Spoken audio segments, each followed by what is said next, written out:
નમસ્કાર અને આજની આ ઊંડાણપૂર્વકની ચર્ચામાં સ્વાગત છે. નમસ્કાર. ખરેખર આજનો વિષય બહુ જ રસપ્રદ રહેવાના છે. બિલકુલ. તો ચાલો આજના વિષય પર આપણે સીધી જ વાત શરૂ કરીએ. આજનો આપણો જે વિષય છે ને તે પ્રાચીન ગ્રંથો, વેદો અને કેટલીક અત્યંત રસપ્રદ ફાઇલ્સ અને નોંધોના સંગ્રહમાંથી લેવામાં આવ્યો છે. હા, અને આ કોઈ સામાન્ય વિષય નથી. ના, જરાય નહીં. આજનું આપણું મિશન એક એવા શક્તિશાળી વૈદિક મંત્રને સમજવાનું છે જે માત્ર કોઈ સામાન્ય ધાર્મિક શ્લોક નથી, પરંતુ તે સીધો જીવન, મૃત્યુ અને મુક્તિના રહસ્યો સાથે જોડાયેલો છે. એટલે કે મહામૃત્યુંજય મંત્ર. હા, મહામૃત્યુંજય મંત્ર. આ લખાણો અને સ્ત્રોતો પર જ્યારે આપણે નજર કરીએ છીએ ને ત્યારે સમજાય છે કે આ શબ્દોમાં કોઈ અદ્ભુત મનોવિજ્ઞાન છુપાયેલું છે. માત્ર સાંભળવા પૂરતું નહીં, પણ સમજવા જેવું ઘણું બધું આમાં રહેલું છે. આ બાબત ખરેખર બહુ જ ઊંડી છે, કારણ કે જો આપણે આ મંત્રનો ઇતિહાસ જોઈએ ને તો તેનું મહત્વ સદીઓથી વ્યાપક રહ્યું છે. આપણી પાસે જે લખાણો છે તે સ્પષ્ટ દર્શાવે છે કે ઋગ્વેદમાંથી આવેલો આ મંત્ર મૂળ રૂપે ભગવાન શિવને સમર્પિત છે. બરાબર. ઋગ્વેદ સૌથી પ્રાચીન ગ્રંથોમાંનો એક છે. સાચી વાત છે. અને પ્રાચીન કાળથી જ તેને માત્ર એક સાદી પ્રાર્થના તરીકે નથી જોવાતો, પણ તેને મૃત્યુ સંજીવની મંત્ર તરીકે ઓળખવામાં આવે છે. મૃત્યુ સંજીવની એટલે કે નવું જીવન આપનાર. બિલકુલ. એક એવો મંત્ર જે નિરાશા કે ભયના સમયે નવું જીવન પ્રદાન કરવાની શક્તિ ધરાવે છે. તેને રુદ્ર મંત્ર અથવા ત્ર્યંબક મંત્ર પણ કહેવામાં આવે છે. ઋગ્વેદ જેવા પ્રાચીન અને મૂળભૂત ગ્રંથમાં તેનો ઉલ્લેખ હોવો તે જ તેની ગંભીરતા અને તે સમયના લોકોની ભાષાકીય સમજણનો પરિચય આપે છે. અને આજના અધ્યયન પાછળનો મારો હેતુ પણ એ જ છે કે આપણે આ મંત્રના માત્ર શબ્દો જ નહીં, પણ તે શબ્દો પાછળ છુપાયેલા ઊંડા વિજ્ઞાન અને રૂપકોને સમજીએ. સાથે જ તેની સાથે જોડાયેલી પેલી બહુ જ રોમાંચક પૌરાણિક કથા અને આજના આધુનિક જીવનમાં માણસને તેનાથી થતા વ્યવહારિક લાભો વિશે પણ વાત કરીએ. ચોક્કસ, કારણ કે લોકો ઘણીવાર આને માત્ર કર્મકાંડ સમજી લે છે. હા, બરાબર. જ્યારે આપણે પ્રાચીન સંસ્કૃત શ્લોકો જોઈએ છીએ ત્યારે ઘણીવાર તે માત્ર એક કર્મકાંડ લાગે છે. પણ જો આ મંત્રના ઉચ્ચારણ પર ધ્યાન આપીએ, જેમ કે ઓમ ત્ર્યંબકમ યજામહે સુગંધિમ પુષ્ટિવર્ધનમ ઉર્વારુકમિવ બંધનાન મૃત્યુર્મુક્ષીયમામૃતાત. અદ્ભુત ઉચ્ચારણ છે. આભાર.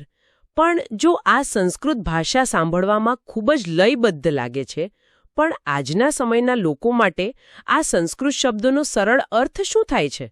આટલા ભારે શબ્દો પાછળ ખરેખર શું છુપાયેલું છે? જો આપણે આ મંત્રનું ભાષાકીય અને દાર્શનિક વિશ્લેષણ કરીએ તો તે ખરેખર અદ્ભુત છે. ચાલો તેને ભાગોમાં વહેંચીએ. તેનો પહેલો ભાગ છે ઓમ ત્ર્યંબકમ યજામહે. અહીં ત્ર્યંબકમનો શાબ્દિક અર્થ છે 3 નેત્ર ધરાવનાર. એટલે કે ભગવાન શિવની વાત છે. હા, અને યજામહે એટલે કે આપણે ઉપાસના કે આરાધના કરીએ છીએ. સરળ શબ્દોમાં અહીં 3 નેત્ર ધરાવતા ભગવાન શિવની આરાધના કરવામાં આવી છે. શિવને પરમ શક્તિ કે પરમ ચેતના માનવામાં આવે છે. ત્યારબાદ આવે છે સુગંધિમ પુષ્ટિવર્ધનમ. આ સુગંધવાળો શબ્દ મને બહુ રસપ્રદ લાગ્યો હતો. હા, આ શબ્દો બતાવે છે કે તે પરમ શક્તિ સમગ્ર જગતમાં સુગંધની જેમ પ્રસરીને સર્વ જીવોનું પોષણ કરે છે. આ સુગંધવાળો ભાગ મને બહુ વિચારવા મજબૂર કરે છે, કારણ કે ફૂલની સુગંધ દેખાતી નથી, પણ તે વાતાવરણને જીવંત બનાવે છે, જાણે કે કોઈ અદૃશ્ય સપોર્ટ સિસ્ટમ હોય. બહુ સરસ ઉદાહરણ આપ્યું તમે. હા, જેમ કે ગુરુત્વાકર્ષણ બળ દેખાતું નથી, પણ તે બધું જ પકડી રાખે છે અને સાચવી રાખે છે. પ્રાચીન કવિઓ કે ઋષિઓએ આ અદૃશ્ય શક્તિને વર્ણવવા માટે સુગંધ શબ્દ વાપર્યો તે તેમના ઊંડા નિરીક્ષણને દર્શાવે છે. પણ ખરી મજા તો હવે પછીના ભાગમાં આવે છે. તમે પેલા ઉર્વારુકમિવવાળા ભાગની વાત કરો છો ને? બિલકુલ. નોંધ વાંચતી વખતે હું ત્યાં જ અટકી ગઈ હતી. ઉર્વારુકમિવ બંધનાન. આખી દુનિયાના સાહિત્યમાં મૃત્યુ અને મુક્તિને સમજાવવા માટે મોટા મોટા અને ગંભીર ઉદાહરણો અપાયા છે, પણ આ પ્રાચીન લખાણોમાં તો એક સામાન્ય કાકડીનું ઉદાહરણ આપવામાં આવ્યું છે. હા, કાકડીના વેલાનું ઉદાહરણ. આ વાંચીને મને થયું કે આટલા શક્તિશાળી મંત્રમાં આ ખેતીવાડીનું ઉદાહરણ કેમ? આ જ તો પ્રાચીન ઋષિઓનું અને આ લખાણોની ખાસિયત છે. તેઓ પ્રકૃતિનું અત્યંત સૂક્ષ્મ નિરીક્ષણ કરતા હતા. અને તેમાંથી મોટા મોટા સિદ્ધાંતો તારવતા હતા. ઉર્વારુકમિવ બંધનાન માં પાકેલી કાકડી અથવા ફળનું ઉદાહરણ છે. કુદરતમાં એક બહુ જ સરળ પ્રક્રિયા થાય છે. કેવી પ્રક્રિયા? હવે જુઓ, જ્યારે વેલ પર કાકડી પાકી જાય છે ને, ત્યારે તે પોતાની વેલથી કોઈ પણ જાતના બળ પ્રયોગ વિના, ખેંચતાણ વિના એકદમ સ્વાભાવિક રીતે અલગ થઈ જાય છે. ફળ પાકી જાય એટલે તે પોતાની જાતે જ બંધનમુક્ત થઈ જાય છે. કોઈ જ પીડા કે સંઘર્ષ વિના, બરાબર ને? હા, બિલકુલ. વેલ તેને છોડી દે છે અને ફળ વેલને છોડી દે છે. એકદમ સહેજ પ્રક્રિયા.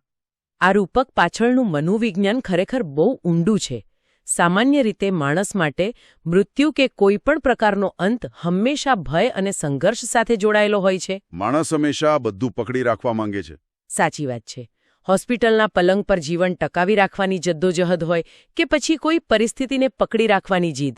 અને અહીં આ જ રૂપકને મંત્રના અંતિમ ભાગ મૃત્યુર્મોક્ષ્યે મામૃતાત સાથે જોડવામાં આવ્યું છે, જેનો અર્થ એ થાય છે કે હે ઈશ્વર, આ જ રીતે અમને એટલે કે મનુષ્યોને મૃત્યુ અને ભયના બંધનમાંથી મુક્ત કરી અમરત્વ તરફ લઈ જાઓ. એટલે કે કોઈ સંઘર્ષ વગર એક પાકેલા ફળની જેમ સહજતાથી મુક્ત થવાની આ વાત છે. અને આ સંપૂર્ણ મંત્રનો મૂળ સારાંશ પણ આ જ છે. જીવન અને મૃત્યુ વચ્ચેનો જે અજાણ્યો ભય છે તે ખતમ કરવાની વાત અહીં છે. જો આપણે આને વ્યાપક પરિપ્રેક્ષ્યમાં જોઈએ તો આ માત્ર લાંબુ જીવવાની કે શારીરિક રીતે અમર થવાની પ્રાર્થના નથી, પણ જીવનને ડર વિના જીવવાની માનસિક તૈયારી છે. એક્ઝેક્ટલી. સમય આવે બંધનોમાંથી પીડા મુક્ત રીતે એકદમ સહજતાથી છૂટા પડવાની માનસિક તૈયારી. આ જ કારણ છે કે પ્રાચીન ગ્રંથોમાં તેને આટલો શક્તિશાળી માનવામાં આવે છે. તે માણસના મનમાંથી મૃત્યુના આતંકને કાઢીને તેને એક પ્રાકૃતિક ઘટના તરીકે સ્વીકારતા શીખવે છે. આ માત્ર કોઈ બૌદ્ધિક વિચાર નથી લાગતો, પણ એક બહુ જ પ્રેક્ટિકલ અને ઊંડો દૃષ્ટિકોણ છે. અને નોંધો દર્શાવે છે કે આ બાબતને માત્ર સિદ્ધાંત પૂરતી સીમિત નથી રાખવામાં આવી. આ મંત્ર પાછળ ઋષિ માર્કંડેયની એક ખૂબ જ રોમાંચક પૌરાણિક કથા જોડાયેલી છે. હા, માર્કંડેય ઋષિની કથા બહુ પ્રચલિત છે. ઘણીવાર કથાઓ એ પ્રાચીન સમયનું માધ્યમ હોય છે, કોઈ ગહન ફિલોસોફીને લોકો સુધી પહોંચાડવાનું. આ વાર્તા એ જ બતાવે છે કે આ મંત્રનો વ્યવહારમાં અત્યંત કપરા સમયે કેવી રીતે ઉપયોગ થયો હતો. ઋષિ માર્કંડેયની કથા આ મંત્રની ઓળખ સાથે અતૂટ રીતે જોડાયેલી છે. સ્ત્રોત સામગ્રી મુજબ ઋષિ માર્કંડેયનું આયુષ્ય જન્મથી જ માત્ર 16 વર્ષનું નક્કી કરવામાં આવ્યું હતું. હવે આ વાર્તા પાછળના મનોવિજ્ઞાનને સમજવાનો પ્રયત્ન કરીએ. એક માણસને ખબર છે કે તેનું જીવન ખૂબ ટૂંકું છે અને એક ચોક્કસ સમયે અંત નિશ્ચિત છે. આવી પરિસ્થિતિમાં કોઈ પણ માણસના મનમાં કેટલો ભય હોઈ શકે તેની આપણે માત્ર કલ્પના જ કરી શકીએ. ભય માણસને લખવાગ્રસ્ત કરી શકે છે, પણ માર્કંડેયે ભયભીત થઈને બેસી રહેવાને બદલે એકાગ્રતા અને શ્રદ્ધાનો માર્ગ પસંદ કર્યો. તેઓ સતત આ મહામૃત્યુંજય મંત્રનો જાપ કરતા રહ્યા. મંત્ર પરનો તેમનો વિશ્વાસ અડગ હતો, જેણે કદાચ તેમના મનને મૃત્યુના ભયથી મુક્ત કરી દીધું હતું. કથા મુજબ જ્યારે ખરેખર તેમનો સમય પૂરો થાય છે, એટલે કે જ્યારે તેઓ 16 વર્ષના થાય છે અને સ્વયં મૃત્યુના દેવ યમ તેમને લેવા માટે આવે છે, ત્યારે એક બહુ જ નાટકીય વળાંક આવે છે. કોઈ પણ સામાન્ય માણસ આ પરિસ્થિતિમાં હાર માની લે. હા, અથવા ડરીને ભાગવાનો પ્રયાસ કરે. પણ નોંધમાં જણાવ્યા મુજબ માર્કંડેયે ડરવાને બદલે શિવલિંગને બંને હાથથી મજબૂત રીતે પકડી લીધું અને પોતાનો મંત્ર જાપ ચાલુ જ રાખ્યો. આ બહુ મોટું પ્રતીક છે. મને પણ એવું જ લાગે છે કે આ દ્રશ્ય માત્ર એક વાર્તાનું દ્રશ્ય નથી, પણ એક રૂપક છે. ભયની સામે પરમ ચેતનાને એટલે કે શિવને પકડી રાખવાનું રૂપક. મૃત્યુ સામે ઊભું હોય ત્યારે પણ પોતાની શ્રદ્ધા અને આંતરિક શાંતિ ન છોડવી એ બહુ મોટી વાત છે. અને આ અતૂટ શ્રદ્ધાનું અને માનસિક દ્રઢતાનું પરિણામ પણ એવું જ અદ્ભુત આવ્યું. કથા અનુસાર માર્કંડેયની આ ભક્તિ અને મંત્રની પ્રચંડ શક્તિથી ભગવાન શિવ સ્વયં ત્યાં પ્રગટ થયા. અને તેમણે યમદેવને રોક્યા. હા, અને તેમણે ઋષિ માર્કંડેયને અમરત્વ પ્રદાન કર્યું. શિવજીની આ કૃપાને કારણે જ આ મંત્રને મૃત્યુ સંજીવની નામ મળ્યું છે. હવે આ અમરત્વને આપણે કઈ રીતે જોઈએ છીએ તે મહત્વનું છે. કદાચ આનો અર્થ એ પણ હોઈ શકે કે જે માણસ મનમાંથી મૃત્યુનો ભય કાઢી નાખે છે તે અમર જ થઈ જાય છે. કારણ કે ભય જ સૌથી મોટું મૃત્યુ છે. બિલકુલ. આ કથા બતાવે છે કે સંપૂર્ણ આત્મસમર્પણ અને શ્રદ્ધા સાથે કરવામાં આવેલો જાપ માણસની અંદર એવી શક્તિ પેદા કરી શકે છે જે ગમે તેવી વિપરીત પરિસ્થિતિને પણ બદલી શકે છે. આ કથા ખરેખર સદીઓથી લોકોને પ્રેરણા આપતી આવી છે. પણ અહીંથી મારે એક વ્યવહારિક પ્રશ્ન તરફ આગળ વધવું છે. પૌરાણિક કથાઓ પોતાની જગ્યાએ છે, પણ આજે જ્યારે શ્રોતાઓ આ ચર્ચા સાંભળી રહ્યા છે ત્યારે તેઓ કોઈ ગુફામાં બેસીને યમરાજની રાહ નથી જોઈ રહ્યા. સાચી વાત છે. આજના સમયના પડકારો બિલકુલ અલગ છે. હા, આજના આધુનિક સમયમાં માણસની લડાઈ અલગ છે.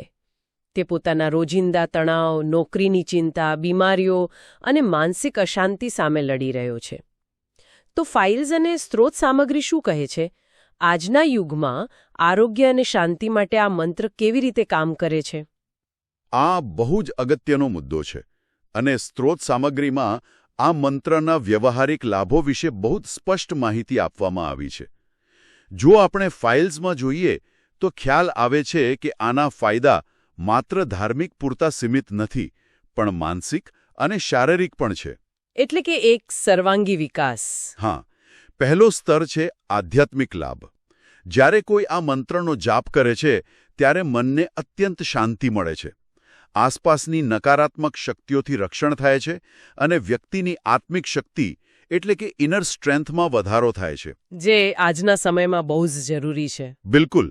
આજના ઘોંઘાટવાળા અને માહિતીથી ભરેલા સમયમાં રોજ થોડીવાર એકાગ્ર થઈને આ મંત્ર બોલવાથી મનનો બધો જ અવાજ અને કલબલાટ શાંત થઈ જાય છે. આંતરિક શાંતિ તો આજે સૌથી મોટું ચલણ બની ગઈ છે. લોકો શાંતિ માટે અલગ અલગ થેરાપી અને એપ્સ પાછળ સમય વિતાવે છે. અને અહીં આરોગ્ય અને માનસિક લાભ વિશે પણ નોંધમાં ઉલ્લેખ છે. એવું વાંચવામાં આવ્યું છે કે આ મંત્ર માનસિક તણાવ કે સ્ટ્રેસ ઘટાડવામાં ખૂબ જ મદદરૂપ થાય છે. હા, જો આને થોડું વૈજ્ઞાનિક રીતે જોઈએ તો જ્યારે આપણે કોઈ લયબદ્ધ અને અર્થપૂર્ણ મંત્રનું વારંવાર ઉચ્ચારણ કરીએ છીએ ત્યારે આપણું શ્વસનતંત્ર અને ચેતાતંત્ર એટલે કે નર્વસ સિસ્ટમ શાંત પડે છે. તે સ્વાભાવિક રીતે આત્મવિશ્વાસ વધારે છે. એટલું જ નહીં, નોંધમાં એ પણ છે કે બીમારીઓમાં જ્યારે દવા ચાલી રહી હોય ત્યારે જલ્દી આરોગ્ય પ્રાપ્તિ માટેની એક શક્તિશાળી પ્રાર્થના તરીકે પણ લોકો આનો જાપ કરે છે. આ બાબત માનસિક મનોબળ સાથે જોડાયેલી છે.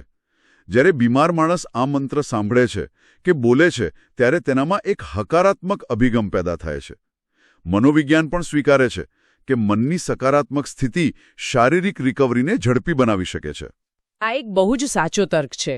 અરે આમાં એક ત્રીજો દૃષ્ટિકોણ પણ સ્ત્રોત સામગ્રીમાં ઉમેરવામાં આવ્યો છે, જે છે જ્યોતિષીય દૃષ્ટિકોણ. જ્યોતિષ મુજબ આ મંત્રનો નિયમિત જાપ કરવાથી અચાનક થતા અકસ્માતથી રક્ષણ મળે છે, અશુભ ગ્રહોના નકારાત્મક પ્રભાવમાં ઘટાડો થાય છે અને વ્યક્તિના આયુષ્યમાં વૃદ્ધિ થાય છે. જો કે જ્યોતિષીય બાબતો પર દરેકનો પોતાનો અલગ વિશ્વાસ હોઈ શકે છે. કેટલાક લોકો તેને શાબ્દિક રીતે લેતા હોય છે કે આ મંત્ર ખરેખર કોઈ ઢાલ બનીને અકસ્માત રોકે છે, જ્યારે કેટલાક તેને માનસિક ઢાલ તરીકે જોઈ શકે છે, જે માણસને વધુ સજાગ અને શાંત બનાવે છે. જેથી અકસ્માતની શક્યતા ઘટી જાય છે, બરાબર? હા, પણ સ્ત્રોત સામગ્રી સ્પષ્ટપણે તેને એક શક્તિશાળી રક્ષણાત્મક કવચ તરીકે રજૂ કરે છે. હવે આ બધી વાતો સાંભળીને જો કોઈને આ મંત્ર પોતાના જીવનમાં ઉતારવાની ઈચ્છા થાય તો તેની કોઈ યોગ્ય પદ્ધતિ ખરી? કારણ કે પ્રાચીન લખાણોમાં હંમેશા દરેક વસ્તુના અમુક નિયમો અને રીતભાત દર્શાવેલા હોય છે. હા, આ માટે અમુક ચોક્કસ પદ્ધતિઓ લખાણોમાં દર્શાવવામાં આવી છે. સૌથી પહેલા વાત કરીએ સમયની. આ મંત્રના જાપ માટે શ્રેષ્ઠ સમય બ્રહ્મ મુહૂર્ત માનવામાં આવે છે, જે સવારે 4 થી 6 વાગ્યા વચ્ચેનો સમય છે. સવારનો સમય એટલે કે વાતાવરણમાં એકદમ શાંતિ હોય. બરાબર. આની પાછળનું કારણ એ છે કે આ સમયે પ્રદૂષણ અને ઘોંઘાટ નહિવત હોય છે અને મન પણ ઊંઘમાંથી ઉઠ્યા પછી એકદમ તાજું અને એકાગ્ર હોય છે.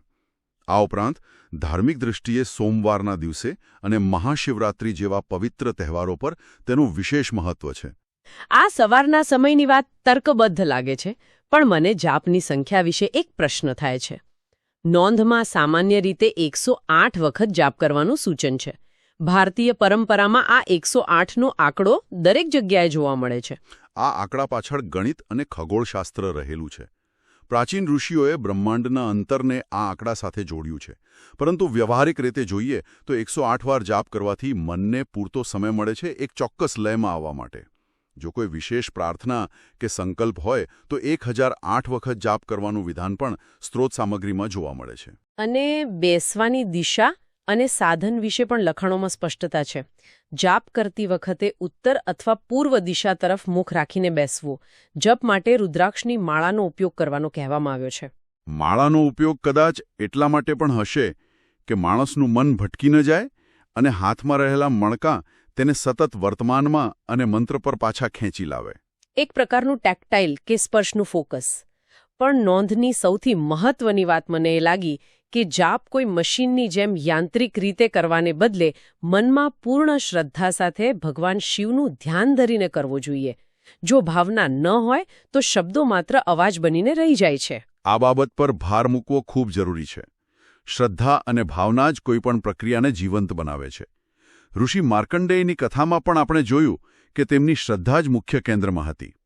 માત્ર મંત્ર ગોખી લેવાથી પરિણામ નથી મળતું, પણ મંત્રના અર્થને સમજીને તેને આત્મસાત કરવાથી જ તેની ખરી શક્તિનો અનુભવ થાય છે. સાવ સાચી વાત છે. તો આપણી આજની આ ચર્ચાના નિચોડ પર આવીએ. આપણે આજે ઘણી બધી દિશાઓમાં વાત કરી.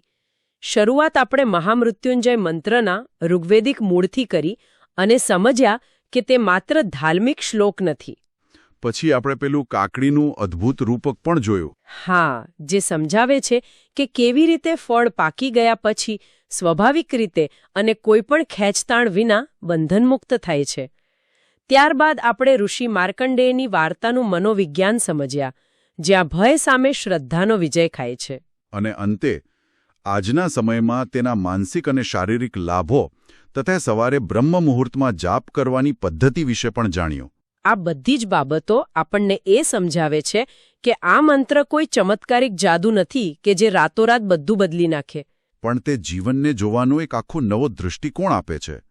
તે માણસને ભયથી મુક્ત કરીને જીવનને પૂર્ણતાથી જીવવાની કળા શીખવે છે. અને હવે આ સત્ર પૂરું કરતા પહેલા હું શ્રોતાઓ માટે એક વિચારવા જેવો પ્રશ્ન મૂકવા માંગુ છું. આ પ્રશ્ન પેલા પાકેલી કાકડીના રૂપક પર આધારિત છે, પણ તે આજના આધુનિક જીવનને એકદમ નવો જ દૃષ્ટિકોણ આપે છે. ચોક્કસ જણાવો. મંત્રમાં પાકેલી કાકડીનું જે ઉદાહરણ છે તે માત્ર મૃત્યુ માટે જ નહીં, પણ આપણા જીવનના અન્ય તબક્કાઓ માટે પણ વિચારી શકાય. આધુનિક જીવનમાં માણસ નોકરી છૂટી જવાની બીકમાં, કોઈ પૂરા થઈ ગયેલા સંબંધોને પરાણે ખેંચવામાં કે પછી ભૂતકાળને જડતાથી પકડી રાખવાના સતત તણાવમાં જીવે છે. જો આપણે આપણા જીવનના દરેક નાના મોટા પરિવર્તનને, પછી તે કરિયર બદલવું હોય, કોઈ ખોટા સંબંધમાંથી બહાર આવવું હોય કે સમય સાથે પોતાની જાતને બદલવી હોય, તેને એક પાકેલા ફળની જેમ સમય આવે સહજતાથી મુક્ત થવાની પ્રક્રિયા તરીકે સ્વીકારી લઈએ, તો શું આપણી અંદરનો પેલો અજાણ્યો ભય અને તણાવ કાયમ માટે ખતમ ન થઈ જાય? આ વિશે ચોક્કસ વિચારજો. સહજતાથી મુક્ત થવાની આ કળા ખરેખર જીવન બદલી શકે તેવી છે. બહુ સરસ વિચાર મૂક્યો તમે. તો આજની આ ઊંડાણપૂર્વકની ચર્ચા આપણે અહીં જ પૂરી કરીએ છીએ. ફરી મળીશું કોઈ નવા અને રસપ્રદ વિષય સાથે. ત્યાં સુધી વિચારતા રહો અને નવી વસ્તુઓ વિશે જાણતા રહો. આવજો.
पूर्वारुकमिव वन्दनान्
वर्धनो उर्वारुकमिव बन्धनं